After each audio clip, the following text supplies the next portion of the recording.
Bilang ikaw na psychologist and at the same time you're into spirituality, philosophy and all, how do you really treat anxiety? Or is it treatable? Again, depende siya sa tao eh. Hmm. Pero anxiety, ang difference kasi ng anxiety sa fear is na usually, a fear is something na a present Present, danger. oo. Anxiety is hindi ka sure kung nandyan ba talaga. But you're fearful for something na hindi ka naman sure kung nandyan. So, the approach here would be to address the belief. So ito yung cognitive behavioral approach would be to address ano ba yung, totoo ba yung thought?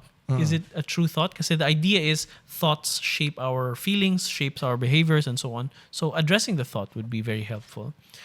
But I think for me personally, yung how I deal with my own anxiety is bahala na. Yung, Bahala na. yung mantra ng bahala na, yung phrase of bahala na really helps me so much. One time, meron akong, may anxiety ako about something that would happen in the morning, tapos patulog na ako, tapos naalala ko siya, tapos hindi ako makatulog. And then, this really helped me. Kinares ko yung sarili ko, sabi ko, tomorrow's problems are tomorrow's problems. Bahala na.